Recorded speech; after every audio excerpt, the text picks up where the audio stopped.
jika engkau ingin mendapatkan keberkahan, keberhasilan di malam Ramadan, Lailatul Qadar, maka mulailah menanam semangatmu, amalmu dari bulan Rajab. Kalau terus setiap malam qiyamul lail, karena Lailatul Qadar itu bukan terjadi begitu saja. Masa orang Lailatul Qadar cuma ingin dapat Lailatul Qadar malam 27? Jangan mulai di malam Ramadan. Enggak dapat Lailatul Qadar, Pak. Namanya Lailatul Naum dapatnya, malam penuh tidur. Dalam hadis Tirmizi, innallaha la yujibu an qalbin ghafil. Allah tidak menerima dari kolbu yang lalai. Maka bagi para aulia Allah Ta'ala, betul Lailatul Qadar yang akbar itu malam Ramadan, biasanya malam 27. Tapi bagi arif billah, kullu lailah Lailatul Qadar.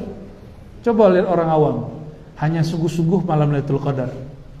Kalau orang arif billah, kullu lailah yajtahid.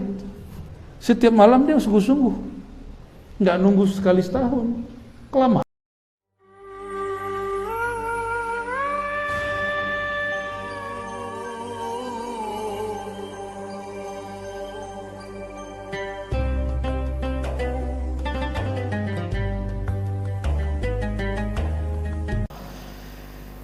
Berdasarkan penjelasan ini, Imam Ibnu Hajar Al-Asqalani, beliau pensyarah Sahih Bukhari, mengatakan apa? Semua hadis keutamaan bulan Rajab itu cuma dua jenis saja, dhaif, maudhu. Dhaif dan lemah. Tapi tolong dibedakan. Ada orang tadi ingin beramal di bulan Rajab karena ingin mengikuti tradisi ulama salaf, itu boleh. Nah, sekarang kita tinggalkan hadisnya dulu. Imam pakar hadis palsu namanya Ibnul Jauzi, dalam bab tentang Rajab, dia punya kekhasan. Meskipun dia geli ngelihat hadis palsu, tapi dia kemudian tinggalkan hadis palsu, dia lihat amalan ulama salafus saleh. Dalam kitab At-Tabsirah beliau mengatakan, ulama-ulama salafus saleh terdahulu, salaf itu abad pertama, kedua, ketiga Hijriah, setiap kali masuk bulan Rajab, maka mereka mempersiapkan diri untuk bulan Ramadan. Makanya meskipun hadis dhaif, maka itu dibaca. Apa hadisnya yang dibaca imam tadi? Allahumma barik lana fi Rajab wa Sya'ban wa ballighna Ramadan. Di riwayat lain wa barikna fi Ramadan. Ya Allah, berkahi kami di bulan Rajab dan Sya'ban, dan sampaikan kami ke Ramadan, berkahi kami di Ramadan. Hadis ini ittifaq, semua sepakat bahwa hadis dhaif, tapi orang beramal bukan karena hadis ini. Tapi ada ulama salafus saleh, disebutkan oleh Imam Ibnul Jauzi, beberapa ulama tabi'in membaca doa ini. Jadi, bolehkah kita baca doa ini karena ikut ulama tabi'in? Boleh, bahkan dianjurkan. Jadi silakan Pak, diaminkan kalau imam baca ini. Gak usah berdiri langsung ya, aminkan aja itu. Kalau enggak duduk aja, walaupun kita duduk kita dapat berkahnya. Kita ini kan sering minta doa ke kiai, ke syekh, ke ustadz. Sekarang dapat doa gratis dari hafiz Quran yang duduk di depan. Mau enggak? Ya? Enggak mau. Susah-susah nyari kiai kemana-mana minta doa. Ternyata doa itu berlimpah di masjid ini. Dan saya suka sekali, ini masjid berapa jarak iqamat dengan azan? Itu keren Pak, bagus. Ini baru sesuai dengan fikih yang sahih. Jangan buru-buru, di sebagian masjid 7 menit. Wajar kalau kita lihat ke belakang cuma 3 shaf. Jadi begini nih benar. Kalau tambahin lagi sebenarnya boleh Pak. Ya. Di Turki, ulama-ulama fikih bermazhab Hanafi, mereka ahli hadis, mereka menggunakan hadis yang lain, bahwa Nabi SAW salat subuh di akhir malam, udah mau deket-deket terbit matahari. Maka kalau Bapak ke sana, kita salat subuh begini Pak di luar. Ya, burung-burungnya kayak tadi. Jadi suasana kayak di Masjid Ayyubiyah saya tadi ya. Jadi awal datang ke sini, ini kok kayak nggak di Jakarta ini ya. Nggak kayak di Tangerang juga ini. Kayak di mana? Kayak di Turki rasanya. burung-burung, cuma hati-hati nih nya macam-macam ya. Bapak saudara makan Allah. Nah, ini salah satu sunnah yang boleh diamalkan. Apa kata ulama kita? Imam Ibnul Jauzi mengatakan, jika engkau ingin mendapatkan keberkahan, keberhasilan di malam Ramadan, Lailatul Qadar, maka mulailah menanam semangatmu, amalmu dari bulan Rajab. Kalau kita nanam padi itu 3 bulan Pak, benar. Ditanam hari ini, setelah 1 bulan dia tumbuh, tapi juga tumbuh rumput bersamanya, maka kita bersihkan. Kata Imam Ibnul Jauzi, maka ulama salafus saleh dulu di bulan Rajab mereka mulai qiyamul lail, dicoba 11 rakaat, 20 rakaat setiap malam. Kadang kuat, kadang tidak, kadang kuat, kadang tidak. Dimasuk bulan Sya'ban, capeknya hilang. Jadi kalau udah masuk bulan Sya'ban, capeknya hilang. Apa yang harus dibersihkan? Kekurang-kurangannya dihilangkan. Ini yang disebut di bulan Sya'ban cukup merapikan apa yang sudah ditanam. Nanti di bulan Ramadan cukup memetik hasil. Karena kami punya rumus, Pak. Coba lihat Nabi Yunus, berapa lama beliau di dalam perut ikan? 40 hari. Apa yang dia baca? La ilaha illa anta subhanaka inni kuntu minaz zalimin. Dan disebutkan di Quran, kalau bukanlah Zunnun Nabi Yunus itu minal musabbihin, dari orang yang banyak zikir, tentu dia akan terkubur di sana sampai kiamat.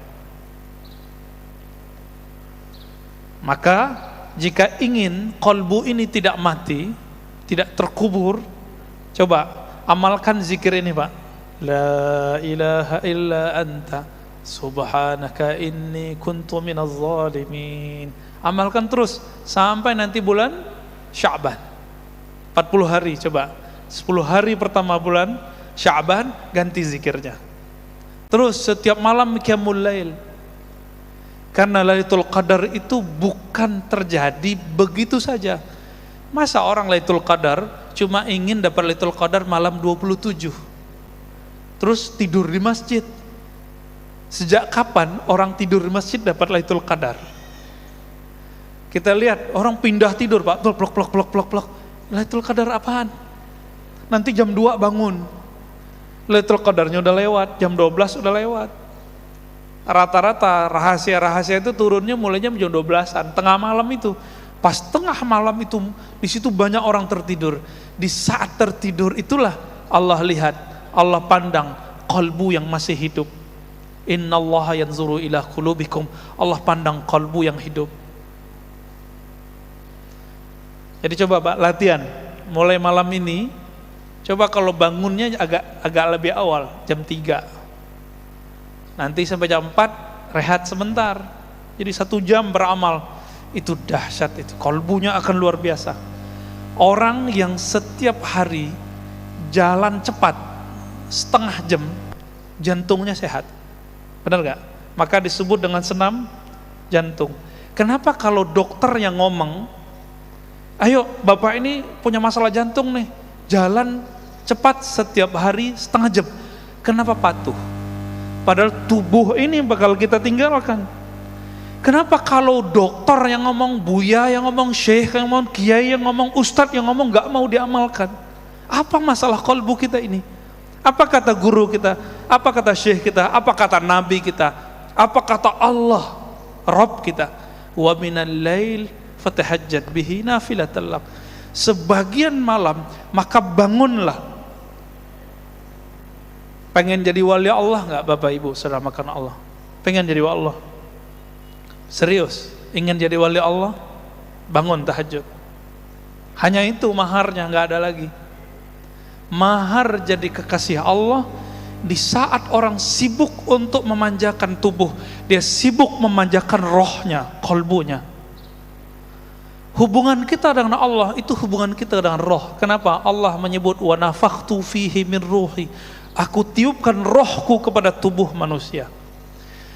Allah menyebut rohku, roh milikku.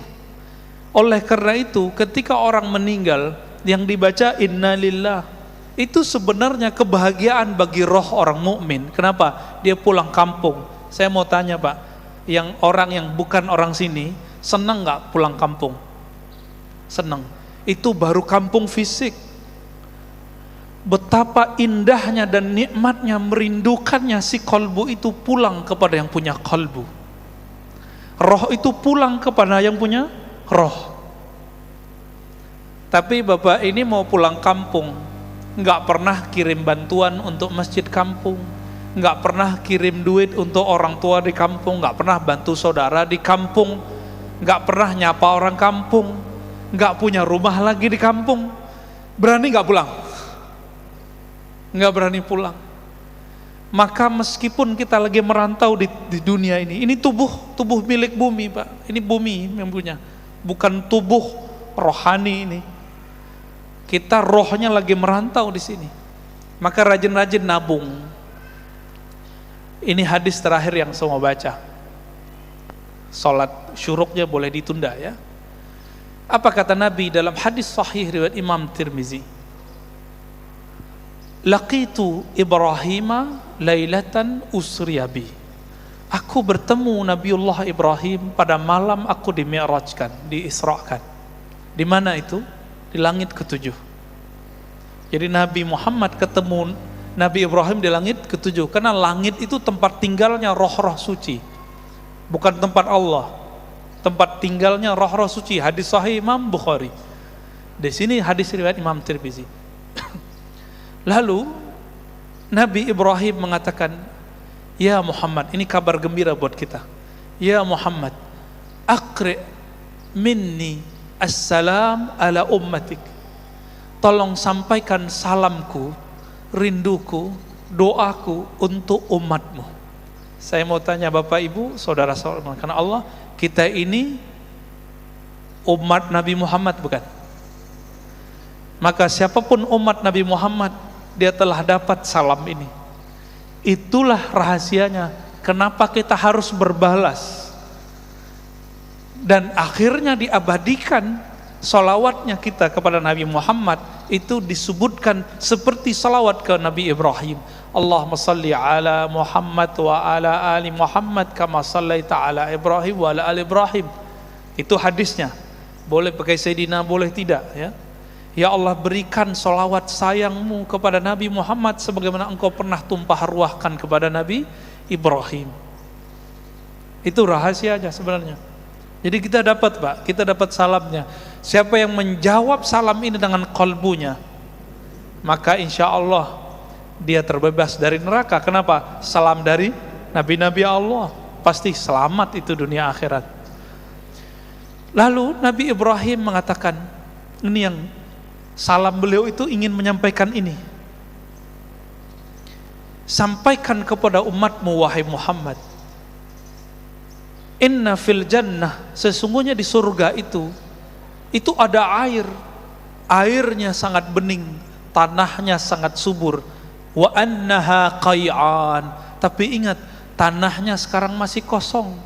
Subur tapi belum ada tanamannya, belum ada bangunannya. Berarti surga itu hamparan luas aja hari ini, dan kita belum punya istana di situ, belum punya kapling di situ. Apa kata Nabi Ibrahim alaihi salatu wassalam? Wa anna gharsaha, sesungguhnya tanamannya, aset-asetnya, kapling-kaplingnya, pondasi-pondasinya ada pada 4 kalimat yang sudah kita hafal dari kecil. Subhanallah walhamdulillah wa la ilaha illallah wallahu akbar. Disebut dengan tanaman surga. Di hadis Imam Bukhari, Nabi berkata ke Abu Musa al-Asy'ari, ala adulluka ala kanzin min kunuzil jannah, maukah kamu aku tunjukkan investasi surga, kanzun. Apa itu? La haula wala quwwata illa billahil azim. Maka ulama kita gabungkan hadis yang terpisah ini. Himbauan saya cuma satu Pak, supaya salam ini terjawab, salam Nabi Ibrahim ini terjawab. Coba kalau pagi Jangan lupa zikir subhanallah walhamdulillah wa la ilaha illallah wallahu akbar wa la haula wa la quwata illa billahil azim 100 kali. Sore 100 kali. Terus begitu sampai kita mati. Berarti kita telah membangun, telah investasi di surga. Ingat kali hadisnya tadi, wa annaha qay'an, bahwasannya surga itu tanahnya sangat luas, sangat subur, tapi tidak ada tumbuhannya. Kalau ingin bangun istana cuma 2 caranya. Sedekah, salat 12 rakaat. Sedekah bangun masjid, man bana lillahi baitan banallahu lahu baitan fil jannah. Yang bangun masjid, Allah bangunkan istana di surga. Yang kedua, siapa yang salat isnatai asyrata raq'ah, yang salat 12 rakaat setiap hari, banallahu lahu qasran fil jannah, maka Allah bangunkan bagi dia istana di surga. Makanya duha itu 12 rakaat meskipun hadisnya dhaif. Kalau enggak sanggup ya 2 sampai 4 ya. Nah ini pesan Nabi Ibrahim, itulah pesan inti kita. Coba amalkan ini bulan Rajab, nanti Sya'ban tinggal hilang capeknya. Cukuplah capek bulan Rajab, nanti enaknya di bulan Sya'ban tinggal memetik hasilnya Lailatul Qadar di bulan Ramadan. Jangan mulai di malam Ramadan. Enggak dapat Lailatul Qadar, Pak. Namanya Lailatul Naum dapatnya, malam penuh tidur. Pemberian itu lain dengan orang-orang awam. Orang awam yang disebut pemberian itu fulus, duit, rumah, kendaraan, sehat. Maka coba lihat orang-orang kalau doa, hatta dia berangkat ke Mekah yang diminta kaya, yang diminta cuma sehat. Kan eman. Tuhan di sana di sini kan sama. Allah di Mekah sama Allah di Padang Panjang sama nggak? Sama. Terus kenapa dia kalau mau minta kaya harus ke Mekah? Sini aja. Kesana itu tawajuhnya yang harus dikuatkan, kolbunya menghadap kepada Rabbil Ka'bah, yang memuliakan Ka'bah itu yang harus dikencengin. Tapi inilah, bahkan ya keawaman ini diawetkan oleh sebagian ulama, bukan ulama ya, sebagian dai. Dai itu pinginnya umat itu awam terus. Ini menyedihkan. Menyedihkan. Depan di antara pintu Ka'bah dan Hajar Aswad, itu multazam. Minta semua hajatmu. Emang kalau kita nggak minta di situ, kenapa? Dan sudah banyak kawan saya minta di situ nggak ada yang mustajab. Kenapa? Multazam itu idzal tazamal qalbu, ketika qalbu iltizam baru dia multazam. Itu multazam makani. Multazam yang sebenarnya adalah yang disebut dalam hadis Tirmizi, innallaha la yujibu an qalbin ghafil. Allah tidak menerima dari qalbu yang lalai. Berarti iltizam itu apa? Qalbun zakir. Itu multazam makani. Ada multazam zamani, ada makani, yaitu makan dan tempat, waktu. Ada yang lain, dzauqi. Maka bagi para aulia Allah Ta'ala, betul Lailatul Qadar yang akbar itu malam Ramadan, biasanya malam 27. Tapi bagi arif billah, kullu lailah Lailatul Qadar. Coba lihat orang awam, hanya sungguh-sungguh malam Lailatul Qadar. Kalau orang arif billah, kullu lailah yajtahid. Setiap malam dia sungguh-sungguh, nggak nunggu sekali setahun, kelamaan sekali setahun. Ujibu da'watad da'i idza da'ani, kan enggak disebut di mana-mana. Syaratnya cuma satu, idza da'ani. Jika dia yang dia panggil aku. Berarti manggilnya pakai apa gitu. Nah, itulah kemudian ilmu yang Allah berikan ke dalam qalbu. Inilah yang dipertanyakan Imam Ghazali dalam kitab Kimia Us-Sa'adah. Ketika kamu menyebut kamu, aku, itu siapa? Kan bukan tubuh yang ini, bukan juga akal yang kata kita cerdas itu. Tapi diri yang dulu pernah bermusyahadah kepada Allah dan mengatakan qalu bala syahidna, diri itu yang menjawab. Diri itu yang berhadap kepada Allah kembali. Nah, itu yang mau kita kuatkan. Maka teman-teman, walaupun tadi sudah baca Fatihah, ini Fatihah berikut lagi. Semua ya Allah membuka qalbu kita masing-masing ya. Al-hazinnya wa li fathi qulubina wa lidailil الموهوب منك يا ربنا يا وهاب بحق سيدنا محمد صلى الله عليه وسلم عبد الوهاب الفاتحة أعوذ بالله بسم الله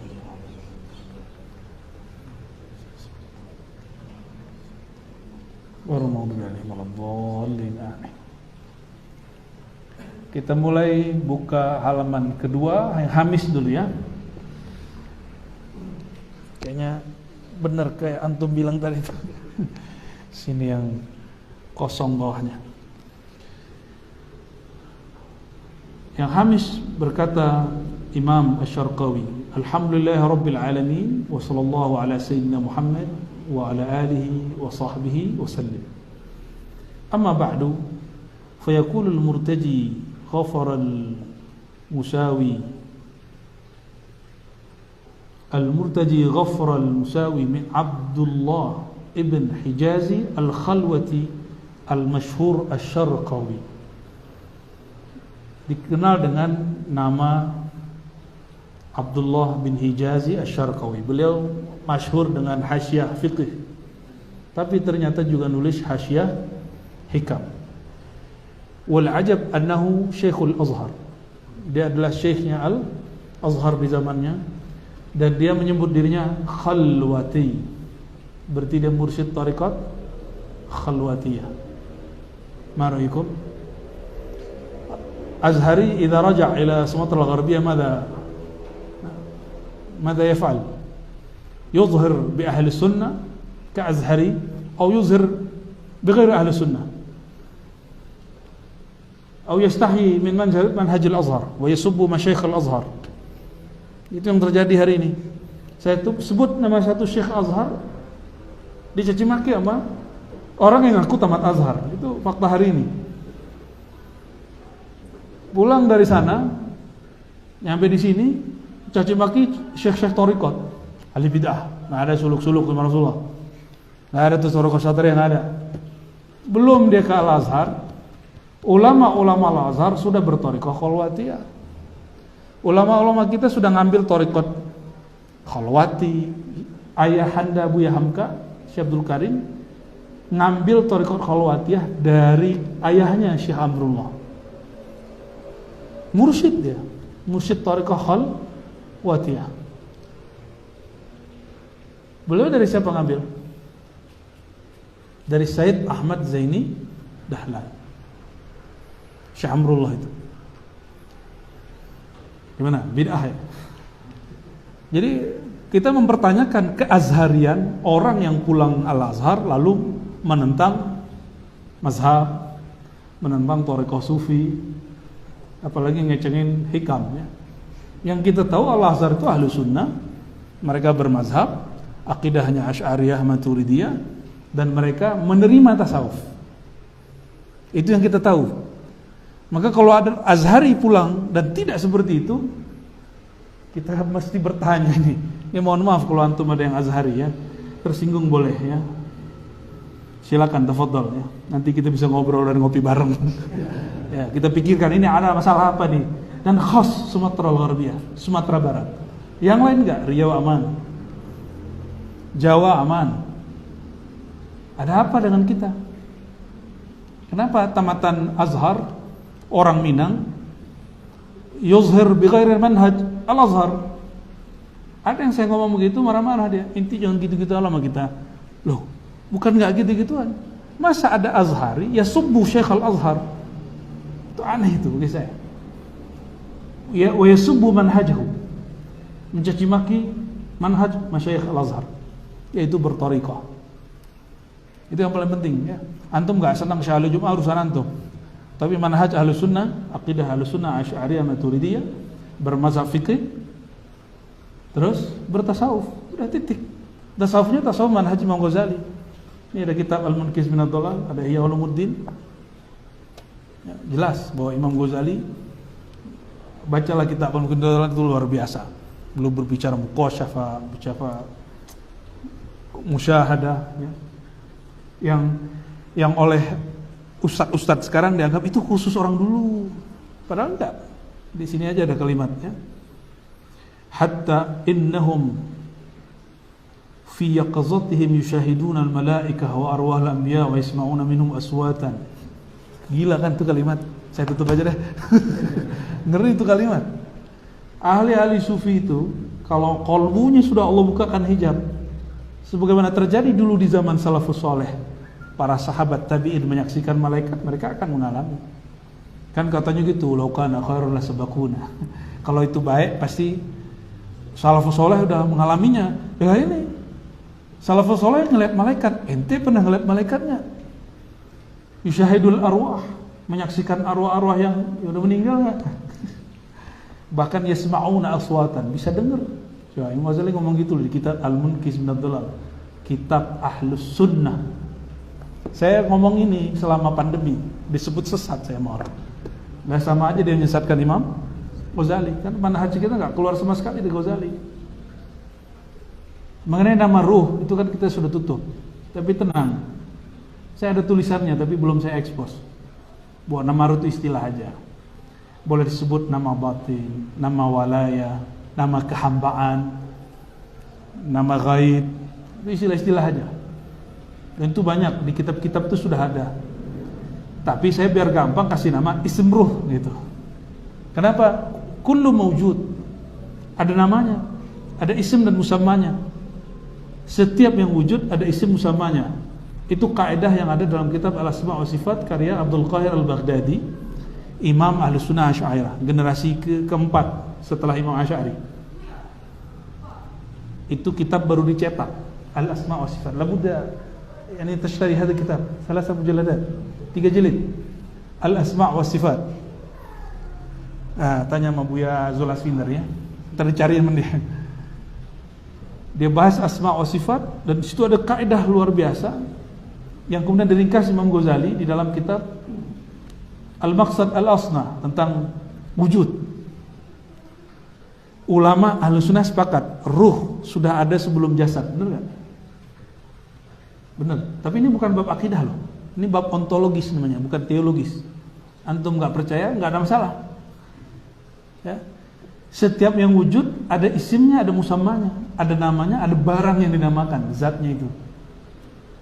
Itu kaidahnya. Dan ulama sepakat bahwa ruh sudah ada sebelum jasad.